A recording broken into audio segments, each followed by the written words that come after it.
winning na Best Supporting Actor? Sobrang akong saya kasi nung natapos namin yung Gumburza, parang yung pelikula pa lang, sobrang panalo na siya. Yung parang bigay talaga siya ng Diyos. So yung mga ganitong pagkakataon, para siyang added bonus from God na recognition. Ang sarap ng pakiramdam kasi parang sobrang akong inspired to work more afterwards. Yes, very thankful, very grateful. How does it feel na yung movie nyo yan? Parang historical, gumawa ng magandang memories talaga sa industry. Masaya ako kasi naging instrumento ko para maging isang reference, educational reference sa mga future generations. I'm very, very happy na may isa na akong proyekto na gano'n. Yung paulit-ulit mo siyang papanoorin for educational purpose. Kinabahan ka kanina kasi mabibigat yung mga kalaban mo. Sobrang akong kinakabahan. Unang-una kasi sabi ko, kailangan ko lang makapagpasalamat ng maayos. Yun talaga yung una. Pangalawa, sabi ko pang ilang awarding ceremony na yung pinagsamahan namin. Wala talagang kasiguraduhan. Kaya, and I'm very, very fortunate that, you know, yung kasama ko, Kim B. De Leon, like yung mga si JC, alam mo yun, they're winners in their own right. So after this, ano yung mga gagawin pang mga proyekto? Pabalik na ako sa serye. Anong serye? Lagay na konting ano lang. Paano kayo special itong serye na to? Ang masasabi ko lang kapamilya series. Pero walang ka ba? Hindi ba medyo nangapa? Kasi syempre, medyo matagal kang hindi nakapag... Hindi. Sa serye. Hindi pa kami nagsastart. Hindi pa kami nagsisimula. Okay. Congrats, Encho. Okay. Ito sa topic nyo. Kapamilya serye na. Kapamilya serye. Ay, gagawin siyang serye. Actor, supporting actor. May kapamilya serye agad. Meron, hindi ko pa lang alam kasi kung pwede ko pang sabihin. Kasi di ba nung nag-press ko tayo ng PBB, lumingon muna ako kay tatay, lumingon ako kay Direk Lawrence, sabi ko. Parang ayaw. Sabi niya lang, sabihin mo abangan na lang. So sabi ko, abangan na lang. Basta ang masasabi ko lang, kapamilya serye siya. Na-miss mo gumawa ng serye?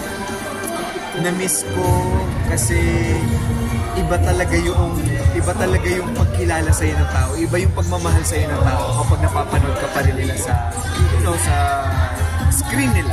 Yeah. Mapa-online man or mapa-TV, basta kasama ka sa pang-araw-araw na buhay nila. Iba yun eh. Nag-start na yun, George. Hindi ba? Hindi pa. Pero gano'n siya kakaiba sa mga role na nagampanan mo dati? Yeah.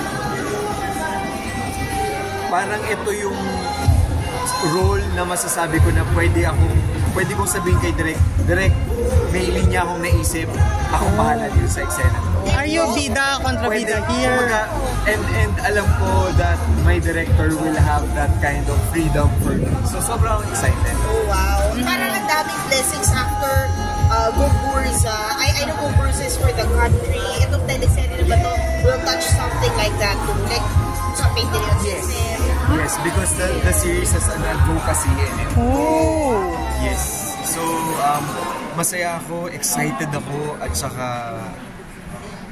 ang pinaka-excited ako is lock-in kasi siya na setting pa rin. Okay. So, makaka-focus ka talaga sa trabaho. Wait lang, paano yun? Parang PBB. Yeah. Yun din yung tanong ko eh, pero basta available kami, pag nandito kami sa Manila, kailangan ko mag-PBB. Pero gano'n ka-excited nun? Magbubukas na yung bahay ni Kuya. Ang swerte ko lang kasi alam mo yun, yung iba yung nabuo namin. Hindi ko masasabi yung pamilya, paulit-ulit na sinasabi, nakabuo kami ng pamilya, pero ito talaga yung kahit wala kaming season for that year, nakikita kami, nagsasama kami. Kaya sabi ko, I'm just happy na regular. May dahilan kami mas lalo para mag-bonding at magsama-sama every time. And Jong, speaking of PBB, kasama mo dito si Kim Chiu. You're a good friend with Kim Chiu. So, how are you feeling na sobrang successful ng love team nila with Paula Avellino sa mga palabas nila and out of the world? Alam mo, ang sarap maging masaya sa isang tao na mabuti yung puso. So, you know, I'm just very happy to Kim, to Melay, to Bianca, to Robby, to everyone that I'm friends with. I'm very happy every time that I see them successful. So, patuloy lang din natin suportahan, di ba? Yung din lang. You're also very close to Maha, no? Yes, yes. Nakausap na ba siya? Kasi medyo naging delikado yung pagbubuntis niya.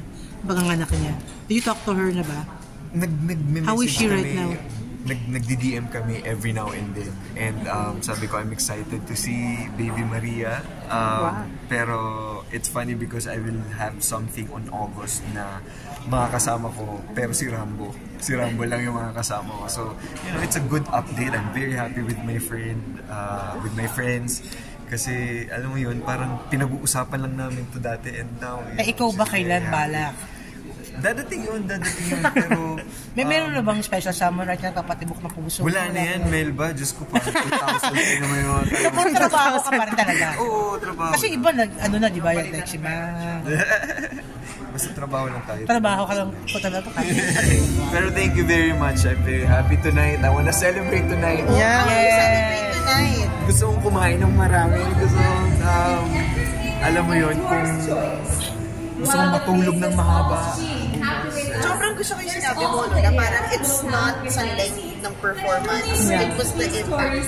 Kasi seryoso talaga yun. Yung naramdam ko na parang ako, feeling ko hindi enough yung nagawa ko, hindi enough yung na-deliver ko. Pero nakakalimutan ko parati na bawat isang tao may iba't ibang perception and opinion when they see something. So, you know, na nakita ng mga tao yung effort na binigay ko doon sa character. It's a very personal, you know, story. So I'm just very, very happy. Okay. Thank you. Salamat, thank you.